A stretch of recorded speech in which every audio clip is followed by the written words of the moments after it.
Namaste. Welcome to the Atharva forum. We have today with us the living legend, Padma Vibhushan, Srimati Padma Subrahmanyam ji, who is indeed a household name in the fields of arts in general and Bharatanatyam in particular. She is not a new guest to our forum, as in the past she has had a discussion with another living legend, Shatavdhani Sri Ganesh ji. Bharat is perhaps the only living civilization that has, from time immemorial, not only given birth to various forms of arts, but has also taken to the pinnacle of perfection, as well as created academic theoretical frameworks for the same, as we glean it from texts like Natyashastra, Dattilam, so on and so forth. But given its antiquity, it has had various changes through last thousands of years, and today still it is a living practice extensively carried out in various parts of the country, more so in the southern parts. Today we get into the depths of this art forms. Namaste, ma'am. Namaste. Thank you very much for giving your time once again to the Atharva forum. Let's begin with differentiating between the art forms that we get to see in the text, namely Nritya, Natya, Lasya and perhaps Tandava. Number one, Nritya is pure dance, but Nritya has been defined from, say, about 10th century as that dance which is bhava vihinam and rasa vihinam, and this is contrary to what is said in the Natyashastra. So I made bold in my very first book, Bharata's Art Then and Now, that Nritya is not bhava vihinam and it is not rasa vihinam, for the simple reason Nritya is included in the Natyashastra as one of the elements of Angika Abhinaya. Abhinaya means communication, and Angika Abhinaya is physical communication. So Nritya had been part of Natya. Natya is theatre art as a whole. It's drama. And Indian theatre has been a combination of all the triple aspects of Sangeeta. In Amarakosha, Sangeeta is defined as having three elements: Geeta, Vadya and Nritya. Geeta is vocal music, Vadya is instrumental music, and Nritya is dance. So all three together is Sangeeta. Taurya Trikam, that's how it is mentioned. But generally people think Sangeeta means only music. That is not right. In fact, all the three elements are equally important in what is called Natya, which is theatre art. And so Nritya is something which involves the entire body and just not the hand gestures as it is wrongly understood, or just the footwork that is understood, I would say, in a very limited way.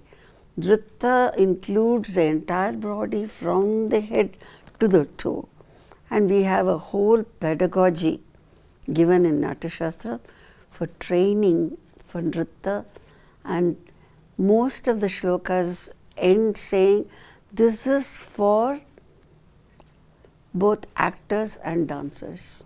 So Nritya is part of Angika Abhinaya according to Natya Veda. And my Jatayu Moksham is a proof of this. I had choreographed Jatayu Moksham. It's a solo for Tchaikovsky's symphony. So it brings out the ideas through the entire body actions, but what is very important in all this is sattva. Sattva is mental involvement. Yato hasta tato drishti, that is a very well-known shloka. Yato drishti tato manaha, where the hand goes, there the mind goes. Yato bhavas tato rasa. Only when the mind is involved, rasa is blossoming. So, what is important is that Sattvika Abhinaya is something which has to be the basis for the other three, at least the other two, because set properties and the costumes, which are also to be done according to the mood of the scene and the character, there also mind is involved, but Angika and Vachika will have to be guided by Sattva. So Sattvika Abhinaya is the base for rasa. Lasya is a term again. These terms change meaning in the course of time. Lasyanga, according to Natyashastra, is a series of songs that the Nati sings. It may or may not be part of a whole drama, but there are specific types of songs which the actor himself has to sing. Himself or herself will have to sing. It can be even seated, but you sing and just perform hand gestures with Sat. As I said, Sattvika is the life, very live wire of whatever you do. Lasyanga is where, as I said, a series of 12 songs. But then that word Lasya derived a different meaning. It came to mean the graceful dance by women.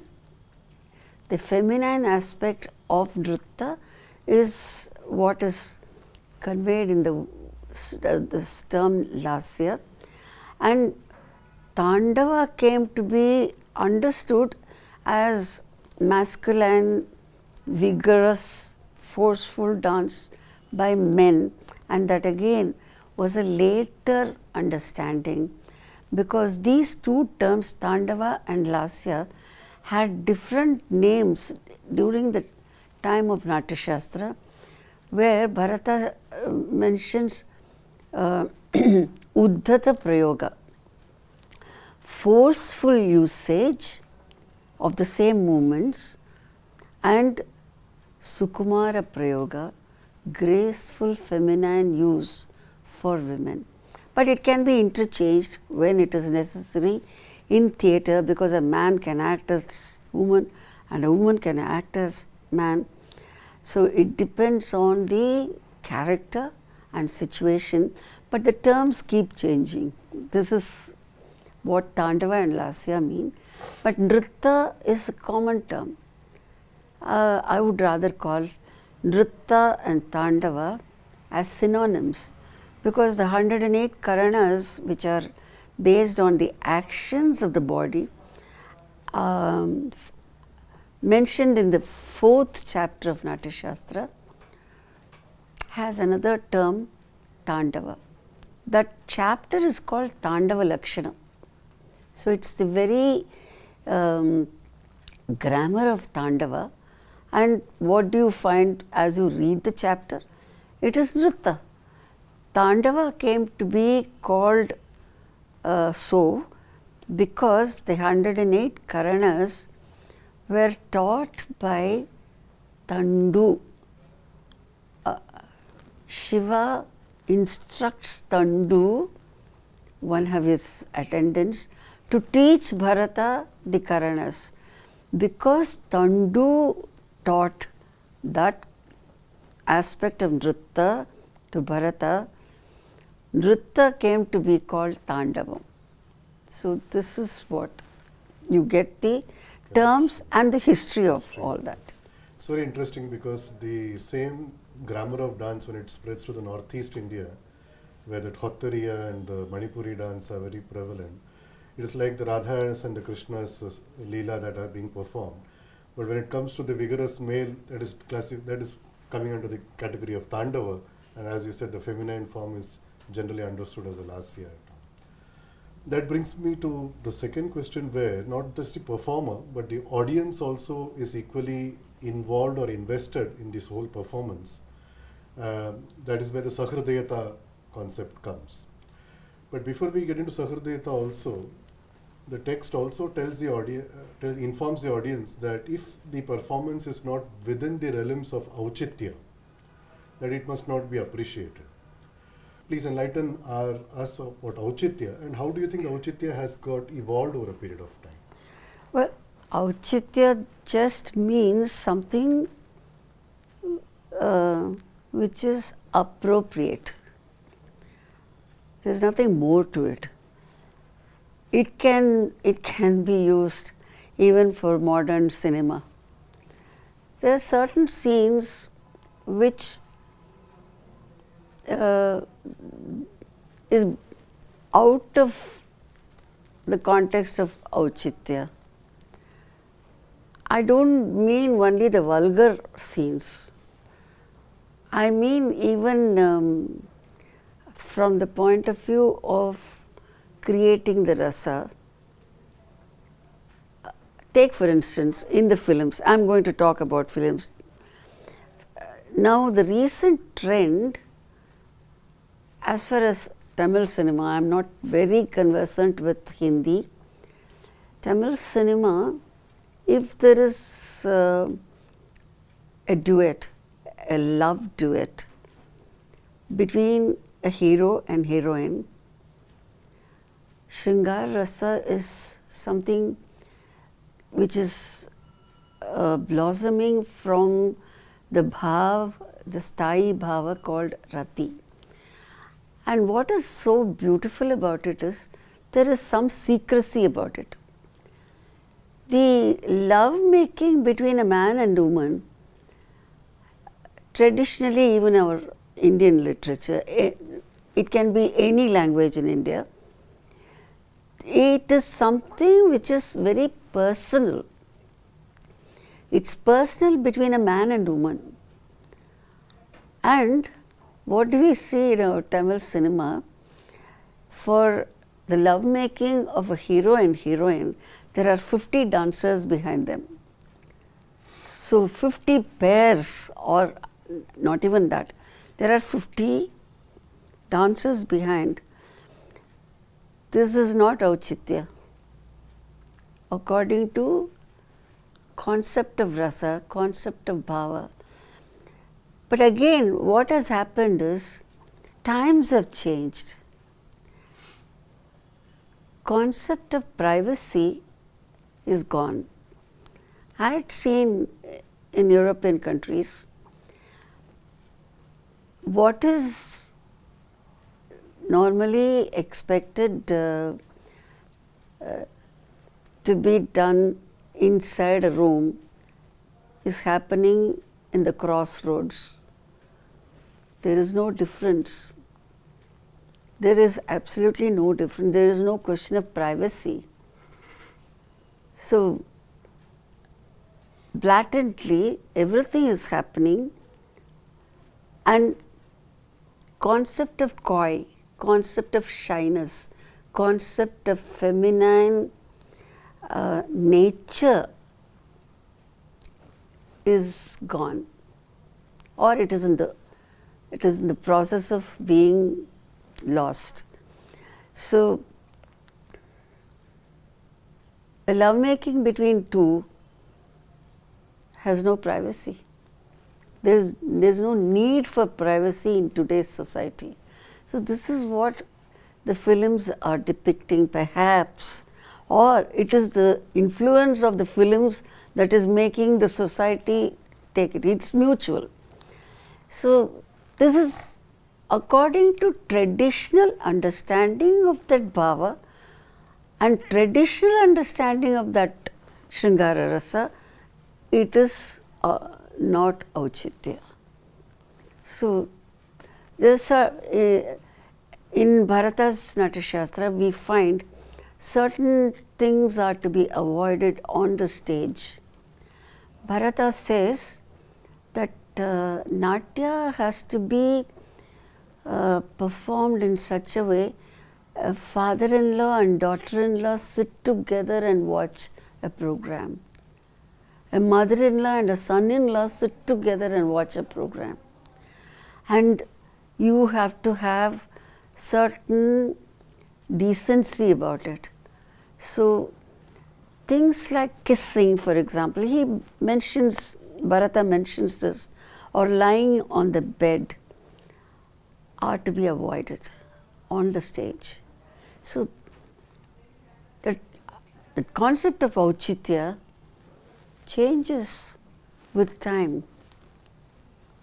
More so in the context of, say, today's Bharatanatyam performance on the stage, leaving aside the other art forms like films and other things, what do you have to say, comment on the auchitya of the performances that happen today? I think Bharatanatyam is quite safe. It's very popular, over popular rather. The art has been democratized and everybody is dancing. Only thing is, there is a lot of talent. There is no dearth for talent at all.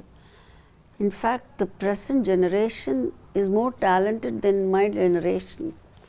What we need is a little channelizing. They have to be channelized. They have to be sensitized to our cultural values. But talent is there. And if they read more, the more you read, the more humble you become. So it should not be like not only Bharatanatyam, I am sure it is the same case with anything that happens in our country. It should not be like fast food. A child should not be equated to a great artist. Even if the child is very well talented, it can be a child prodigy, but the child must be allowed to have childhood. If the childhood is lost, it is like pricking a lotus bud with needle to blossom, and unfortunately what will happen is it will wither out soon. So the parents have to be careful in nurturing and immediate publicity, and today that is a big problem. The social media is having both advantage and a lot of disadvantage also. Rightly said, the art is being democratized, and given the social media today, the auchitya part, what struck me was one video became very viral where one so-called expat in very questionable costume had performed Bharatanatyam and had uploaded. So it was more of an activism, making a signature through that kind of an act. So I must confess, I'm not in social media. You will be very shocked if I say I don't even possess a mobile phone. I don't, because I have no time. But I get information because my nephew Kannan, he is a Veena Vidwan, he is our secretary for a group of institutions, and Gayatri Kannan, both of them, they have mobiles. They feed me with information and they also filter. They don't bring garbage to me. I'm shocked to know about this. Something like this, if it happens, it has to be condemned. It is definitely to be condemned. This is beyond auchitya. That's why the term democratized, that gives a license to each and every one. Unfortunately, the word democracy is not properly understood. See, liberty is not license. Liberty is something which is given with a sense of duty and responsibility. There is a responsibility attached to democracy. That is not understood.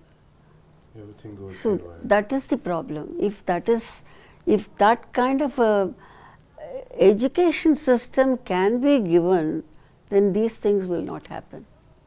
Natyashastra, then Abhinav Gupta's work, Abhinav Bharati, they are all considered to be the classical texts based for the grammar of dance in general. Drama in general. Drama in general, where dance is and music is one component. Where I'm coming at is, has music always been associated with dance, or did it have an independent existence? Because we have texts like Dattilam, then Matanga's Brihad Deshi, also quite old texts, but they are not as much popular as Natyashastra or Abhinav Bharati is. Well, Natyashastra was not popular, let me tell you. I mean, this is not to boast, but as a statement of fact, I would like to say, this is the 60th year of my studying Natyashastra. When I took up Natyashastra and when I wanted Natyashastra to be included in the syllabus for a vocational training course in Tamil Nadu, I was not allowed to. They said, "What? Natyashastra," as though Natyashastra is a ghost. Natyashastra, no, only Abhinay Darpanam. Don't go into Natyashastra. This was the reaction. So, how Natyashastra became actually very, I would say, popular among the masses and all the artists. Scholars knew. They had always had access to all these texts, but not the artists. So, we did Bharatiya Natyashastra for Doordarshan. It was a telefilm serial with 13 episodes. This was telecast in 1991.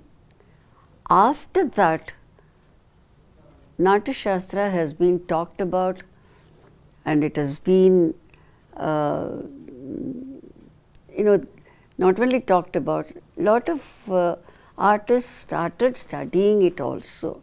So I'm very happy that, like a squirrel in the Ramayana, I have also been of some use in creating an awareness about Natyashastra, which was otherwise not there. But Natyashastra elements had survived all over India, and I would say it still survives all over Southeast Asia without an awareness about a text called Natyashastra.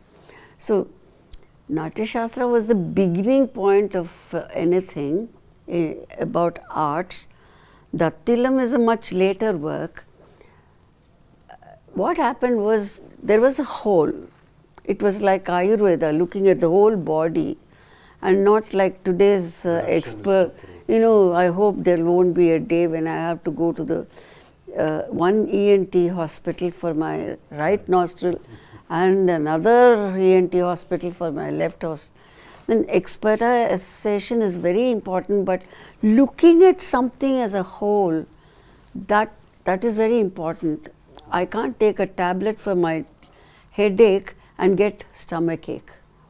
This is what is happening. But Natyashastra looked at the performing art as a whole. Last 8 chapters are on music only. About 100 instruments are mentioned, and detailed descriptions of what we call, today you have the term raga is very well known. In the place of raga, Natyashastra uses the term jati. There was Murchana is jati, Grama Murchana jati. And Dattilam is a later work. What happened was, as time proceeded, the 3 arts of the Angika Abhinaya, the Vachika Abhinaya, and the Sangeeta aspect started growing in different, I won't say direction. There were 3 branches. There were 3 branches of the same tree called Natya. But music has had its own existence, not only from the time of Tansen or Tyagaraja, even much earlier. From, if you take for instance in Tamil Nadu, 7th century, you have the Tevaram. You have the entire, a whole system of classical music in Tamil Nadu, and it's high time that the present classical Carnatic musicians start learning some Tevarams and make comparisons. We will find that ultimately it is all from one canopy. But you have different terms. For instance, you have Indalam. It's Tamilized name. Maybe it was Hindolam. So there has been definitely a whole world of music, and that world of music was integrated into Natya. Very interesting. Then that it's now that you mention about Devaram, I think if you go even a few centuries earlier, the Silapadigaram also talks about the pand, different pand that are performed in the Silapadigaram text. And it's really agonizing to know that the proposal of yours to include syllabus in Tamil Nadu was turned down. But I think it is not a surprise, because even now, in the recent NEP, National Education Policy also, where government is trying to talk big about IKS, Indian Knowledge System, where incidentally your work, Natyashastra work and all are part and parcel of proposed syllabus. Once again, Tamil Nadu government has not taken any credence to it, but it is being implemented in other parts, trying to get implemented in the other parts of the country. And on that note, again, this three aspect is the EL Isai Nadagam aspect of Tamil, which you may very well be knowing. That's unfortunately has gone away from the syllabus, that current generation students in Tamil Nadu hardly hear about this pan-Indic connection of this three aspect of drama, that EL Isai and Nadagam. I would like to mention something here, very, I think it is important. As early as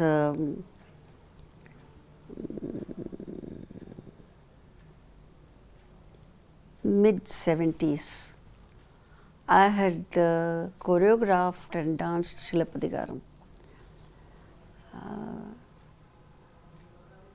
Original, with Ilango's original text. I always go to the original. I had done Bhagavad Gita with original, 2 hours Bhagavad Gita, 2 hours Tirukural I have danced with original. And much before that I took up Shilapadigaram, and even for my, preparing a paper for World Tamil Conference, I had shown the parallels between Natyashastra and Shilapadigaram. And you can imagine, I didn't get bouquets, I got brickbats. Anyway, but I mentioned, if you want to understand the technical terms from Natyashastra with regard to music and dance, you have to have a knowledge of Natyashastra. And I threw a challenge to the Tamil scholars at that time. I said, I can, and I did, reconstruct the dance of Madhavi. And it was possible only because I knew Natyashastra. Knowing the language is one thing, but knowing the intricacies of an art is something different. And in my paper, it was not my intention, but in my paper, I proved that Ilango Adigal had followed Natyashastra. And that is why my paper was rejected. And I went to a very big scholar, Tamil scholar, close friend of my father, a great scholar. He was called Panmori Pulavar. That means polyglot, many languages. Many languages.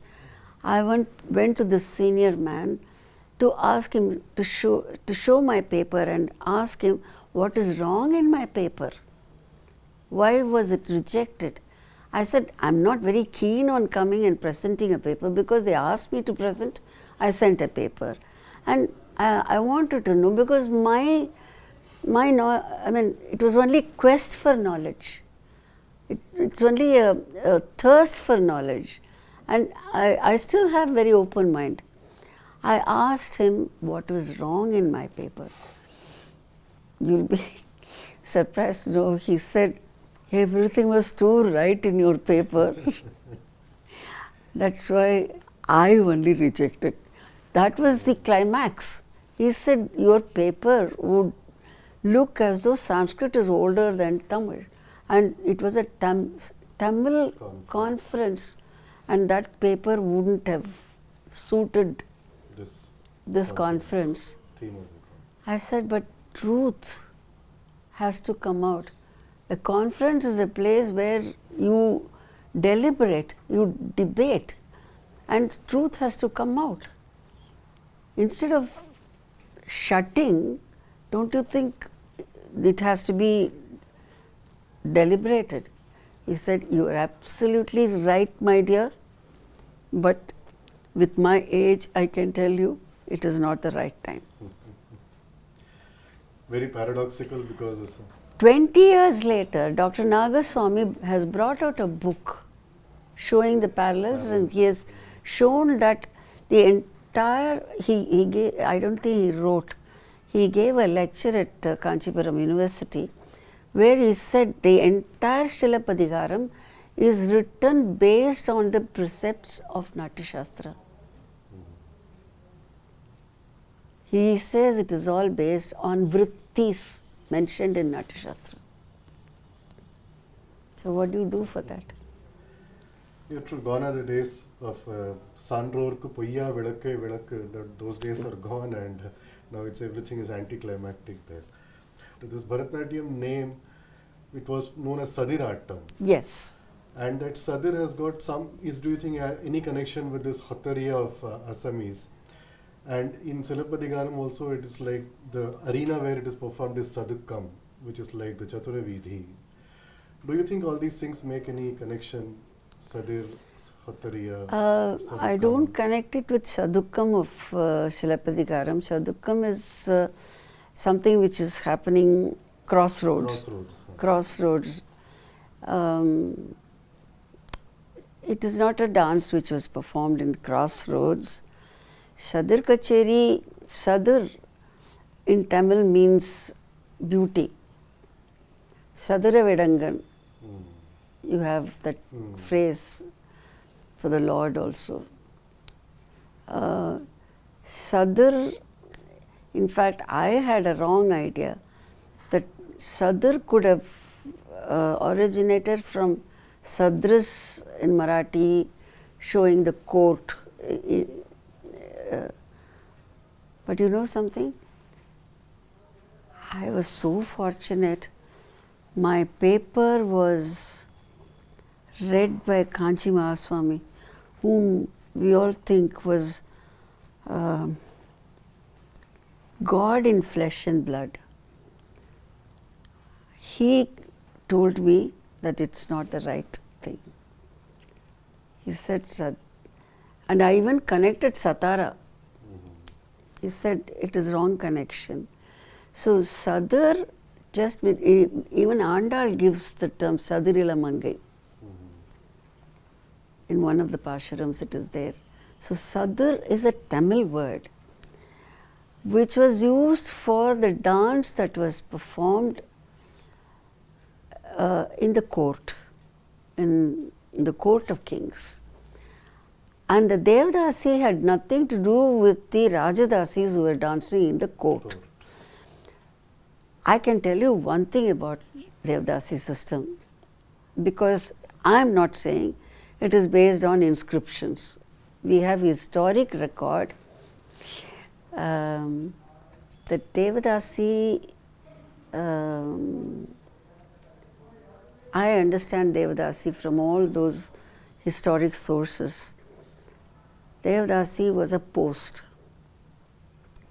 and there is no question of inheritance. A Devdasi's daughter cannot be a Devdasi. unless she is appointed by the temple. It's by appointment and not by hereditary right.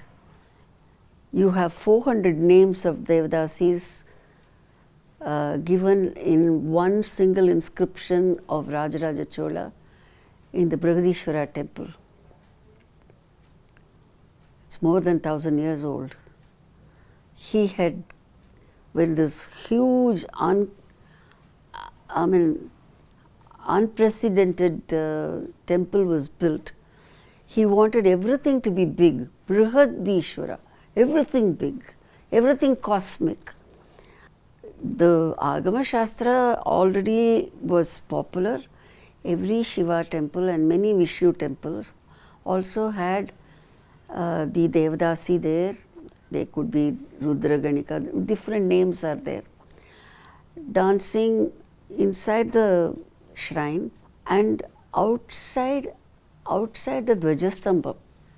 There are two different levels of Devadasis also. Those who had Diksha only could perform inside the shrine. And those who didn't have Diksha but still were appointed by the temple were performing outside the flagstaff. And the Devadasi, according to the inscription, you see how they were grouped. They were all given houses. I tell you one thing, Ministry of Culture can take guidance from that one inscription of Rajaraja as to what it is to have cultural administration. It's a fantastic historic record, perhaps the longest inscription. It gives the names of the 200 and odd musicians also who are employed, and house numbers are given. Streets were created around the temple to house them. And to come back to this right of inheritance, the inscription says that when a Devadasi dies, if the daughter is having the merit, then she would continue her work for the temple. Otherwise, the house has to be emptied. It has to be given to some other person. Like how MPs here, after their tenure is over, they have to vacate the house. It is like that. An MP's son cannot be MP.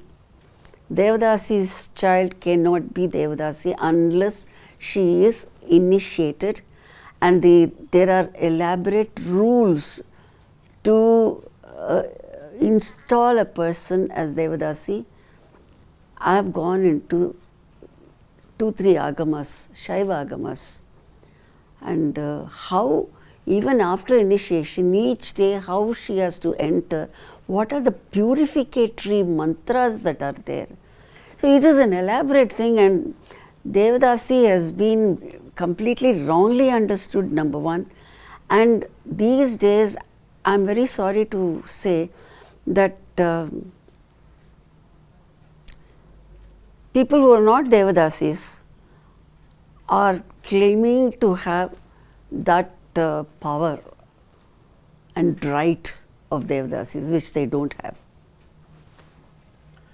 Very brilliant. There are lots of questions that emanates, but two things which really I would like to ask on this note. You mentioned Paramacharya as well as this Karanas in their temple. It was very painful to see that the entire Gopuram is actually, there's a Brahmarandhra to the Shivalinga is actually one open space. But much to the chagrin, the government had actually put a ceiling above the Shivalinga. What used to be earlier a pedestal to climb for the king and offer to the Shivalinga, that is kind of closed now because it can't be maintained. No, that was not closed by the present government. No. It was already there. It was not closed by them. Thank God they have not touched her. Thank God the Tanjavur temple has come under UNESCO and it is under the archaeological survey. This is the only temple where it is called an archaeological monument, but it is a living temple, because nowhere else you see agamic puja being performed in a UNESCO monument. You go to Mahabalipuram, there is no puja. It has become like a large museum. Whereas Tanjavur, we are very lucky that there is that Devasthanam, the palace Devasthanam. Actually, the Tanjavur Maharaja is in charge of the puja aspect. The religious aspect is continued. The agamic pujas are there. But there is always a fight between the archaeological survey, the government, and the pandits. So this is going on, but still pujas are very well done. In fact, when I started my research almost 50 years ago, it was frightening to enter Tanjavur temple because there would be no light even. After 7, it was frightening to enter. But today, you see the crowd is amazing crowd.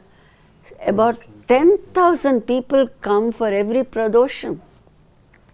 It was so heartening. For pradosham, they do special abhishekam for the big Nandi that is there. And I was very happy to be in that big crowd. And the crowd is enormous. I'm telling you one thing, any politician can say the Sanatana Dharma has to be eradicated like COVID. Nonsense. After such statements came, the temples, footfall is rising. Actually, crowds are swelling like anything. Even for a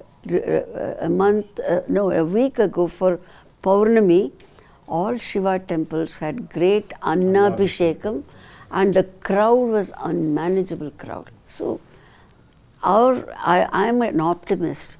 I always think of a beautiful poem of Pattukotte Kalyanasundaram.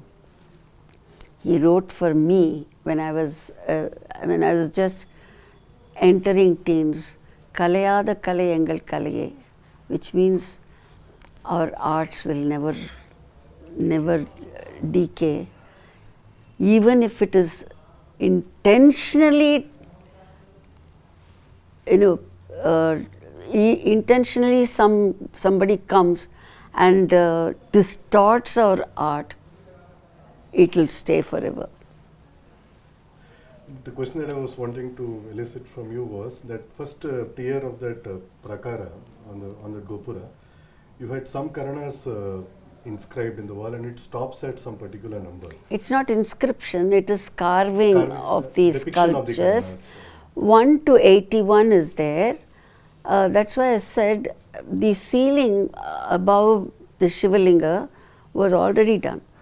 Unless it was done, these corridors wouldn't have been possible. There is that corbelling. In architecture, they call it corbelling. The Vimana is a unique one. It's double.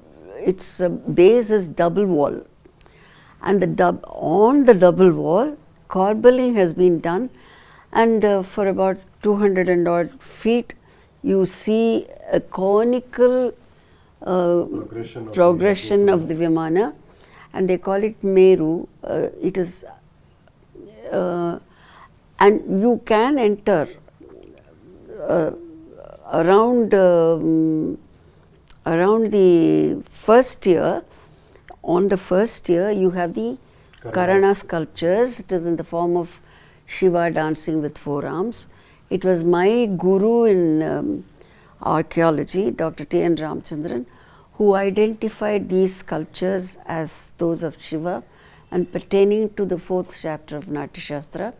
And it was discovered This passage was discovered when K.R. Srinivasan was the superintendent of archaeological survey in Southern Circle, and it is very strange that it was 1956 that that corridor was revealed, and it was 1956 that my Ranga Pravesham took place.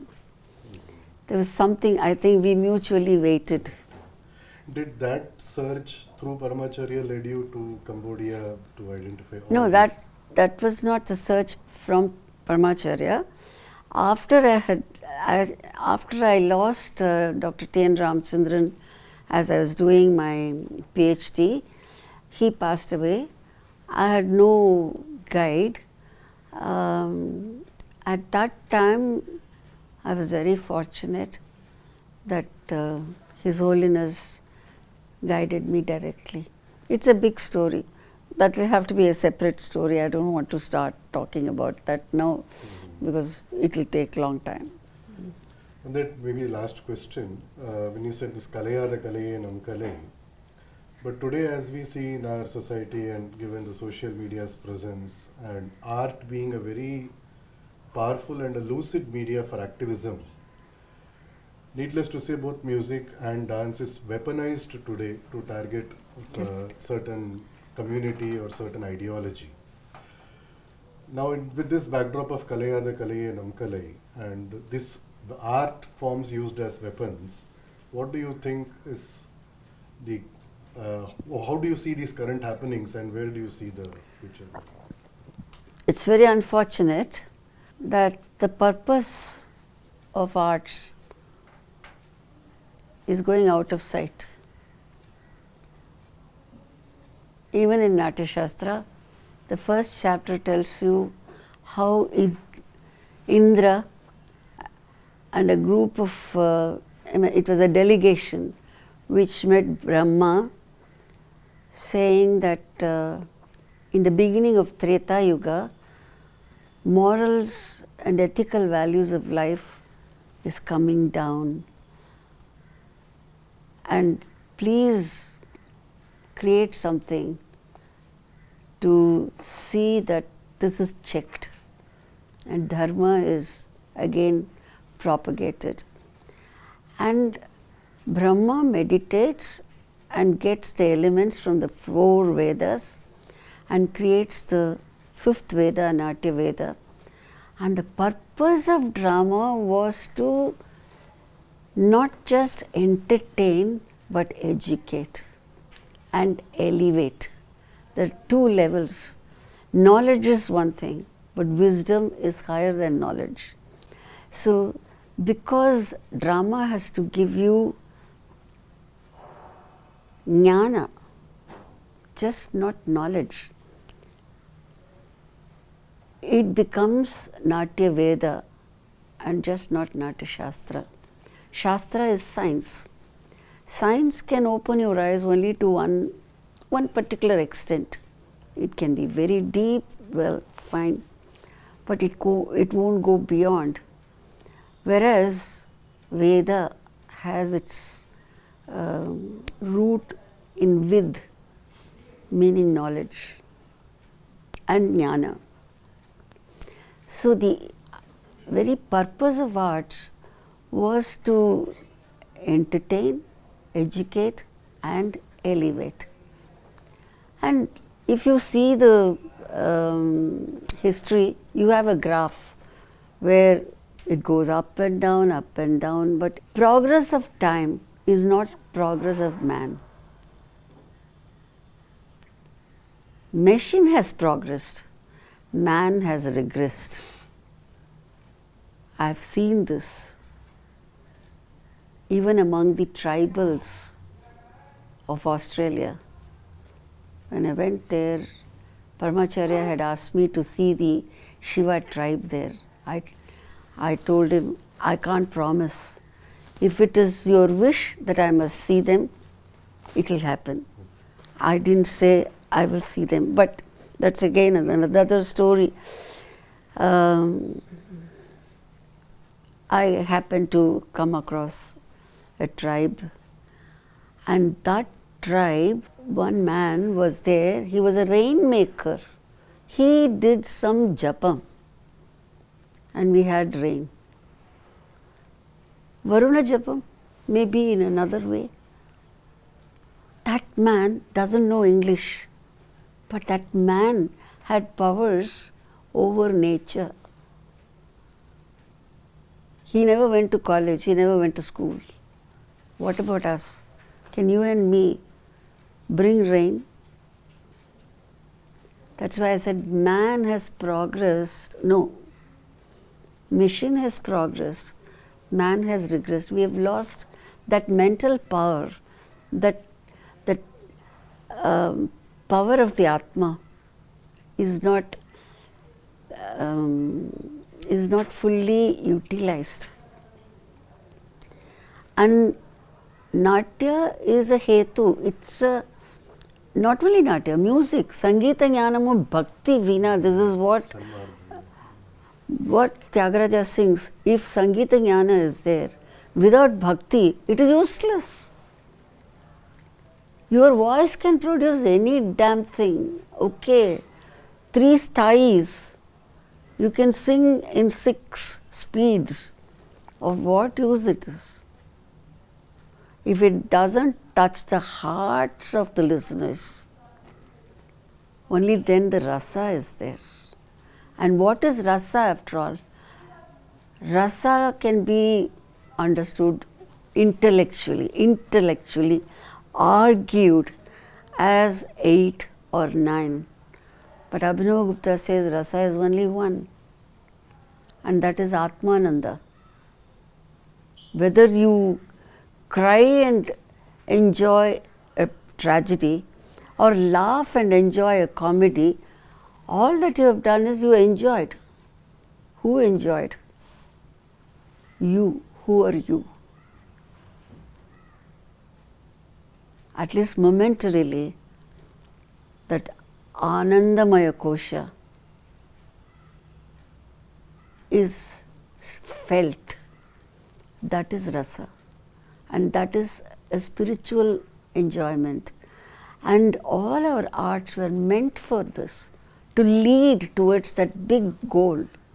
It's Himalayan heights, yes, but it can be easily got through our arts.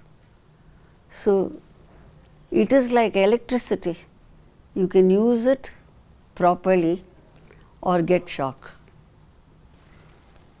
Luckily for us, we have doyens like you who are sensitive.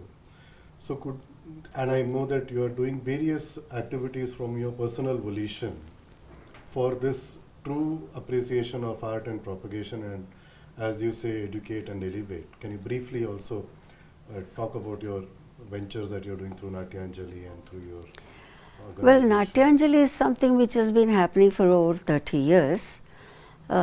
We started, first it was done in Chidambaram temple. It was always a thought, why dance is removed from where it belonged. Dance belonged to the temple. And from 1930 it was out of temple. So at least in Chidambaram, some of us joined together and started this. And then at least 10 years later, now 25th year, we will be celebrating in Nagapatnam, of all places, close to your place. Natyanjali that we started at Nilayadakshi temple, because that is my ancestral home. I felt the Nilayadakshi shrine is something you have to see to believe. It's another art. Decorating the idol is an art which is being forgotten without losing. You can see the body contours of Devi with all the flowers, with all the ornaments. And if it is Adipura Utsavam, you will find her hair let loose just with one small knot and with a small strand of jasmine. And she has lot of real jewelry. And when I went to the temple, there was not even Mangal Sutra on Devi. I asked the priest, why is this like this? You've not even put one Mangal Sutra on my Devi. My mother is there without the tali. He said, we are not allowed. The department has all the power to stop us from using. Well, security is one problem. I agree, because even the Shivalinga, which is one Gometaka, this big Gometaka Shivalinga in my temple was lost one day. I understand, but at least one Tirmagalya must be there, and there was no crowd. Whereas even our own Hindu people, so-called Brahmins, even they were saying in the train, oh, you're going to have darshan of Saundarraja Perumal, Neeladakshi. No. We are going to Lady of Health, Velankanni Church. Or they will say Nagur Dargah, and not to our temples. And our own Hindus coming to our temple had stopped. So I thought, okay, the best way is to dance. I said, coming Shivaratri night, I am going to dance. And you know something? I refused to take the permission of the EO there. I said, it's my birthright to come to my temple. I am a Hindu. I'll come to my temple. I'll dance. I created a small local committee of important people. They all jumped at it. I went and danced. It was a big crowd. It was a very big success. Then from that time, 25 years ago, we started Natyanjali for Shivaratri. The crowds have been swelling, and artists have been coming from all over India. They come and they perform as a service to the Lord. They don't take money. We don't have any money. Like how Tyagaraja festival is done at Tiruvayar. People come and dance in the temple, and they are very happy. More than Sabha, where very often they are dancing to the chairs.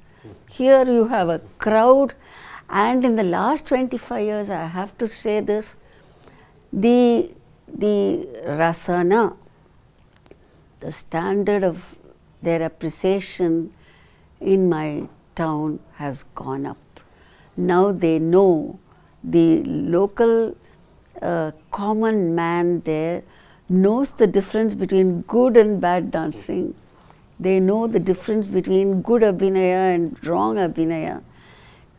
25 years has really helped. So exposure is important. My dream is that all over India, all our Hindu temples must create this Natyanjali. Take the classical arts back to the common man. Having a program in Kamani and the tickets are so high that you don't invite people of the economically lower middle class or even lower. Even if they want to come, they can't see big artists, they can't hear big artists. Let these artists go to the temple and openly perform there, and let us take our arts back to the masses. This is one way of saving our culture, taking our arts back to where it belonged, and not only to the proscenium stage. Good that you mentioned about this Nagapattinam. I am just reminded that perhaps Nagapattinam is one of the 3 shrines in Tamil Nadu where the Sangeet Mummurtis have together sung. There are only 3 such shrines: Nagapattinam, Dharma Samvardhani in Tiruvayar, and Kanchi Kamakshi. And very interestingly, that Nagapattinam shrine, Saundarraja Perumal, Dikshitar's Vrindavan Sarangakriti, he even records one past tsunami there. Ambudi Garva Nigraham. So that's one interesting point that I wanted to add here.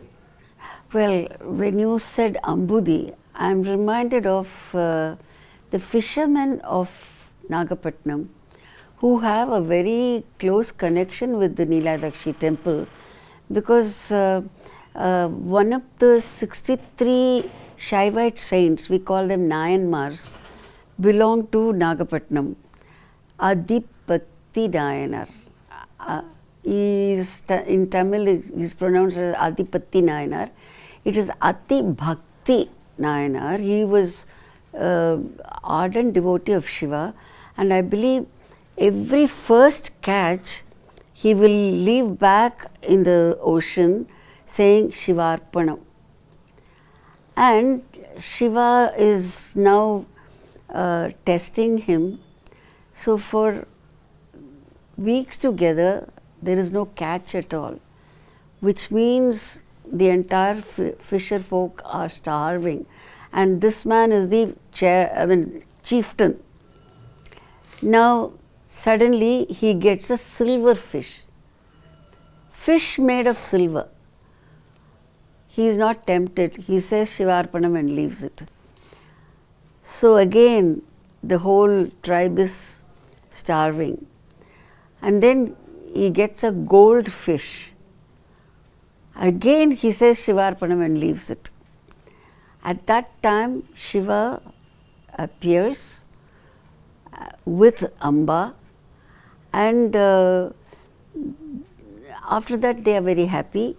That local temple, which is the biggest temple there, Neeladakshi temple, has been very closely connected with the fisher folk, and there is a separate shrine for Adi Bhakti Nayanar there.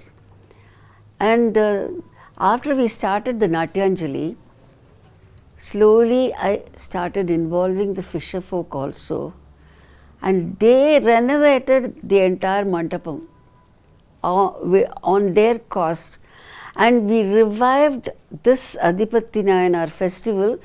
We took, every year now it is happening, Shiva and Parvati are taken to the shore, they are taken in a catamaran, the whole scene is reenacted, and it is all brought back. In the temple there is a gold and a silver fish, and that is brought.